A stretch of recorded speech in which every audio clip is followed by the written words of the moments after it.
And it has been 3 days since decision 2016, but the race for governor of North Carolina could still go either way. We've reported Democratic Attorney General Roy Cooper declared victory over the Republican incumbent Pat McCrory. But McCrory says he is waiting to see the final tally of provisional ballots before giving up.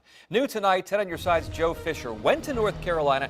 So, Joe, what did people have to say about all this uncertainty? Well, Tom, we are talking about 1/10 of 1% here, and many voters I talked with say this slim margin shows just how divided the state truly is right now. Tens of thousands of provisional ballots still need to be verified, including about 300 in Dare County. Make no mistake, McCrory still has a shot at re-election.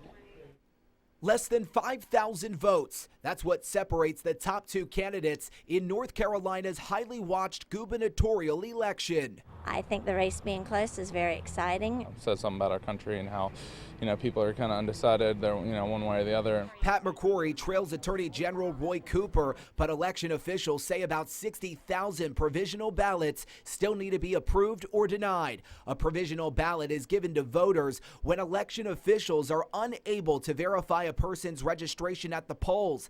It's after Election Day when officials research each provisional voter. If these are registered voters who registered on time, their ballots will count. If they voted in the wrong precinct, then parts of their ballot, the races that they're eligible to vote in, will count. Many voters blame this nail-biter on HB2, the so-called bathroom bill. McCrory signed the bill that requires transgender people to use restrooms in schools and government buildings that correspond to the gender on their birth certificate. Cooper has promised to repeal it. That bill brought about the loss of business. I think we've got other things that we need to worry about. Experts say provisional votes don't typically change election results, and in this case, many come from urban counties that supported Cooper. Voters are ready for a final outcome, ready to move forward. I don't think a whole lot is going to change, and I'm hopeful that any changes that happen will be good changes, hopefully.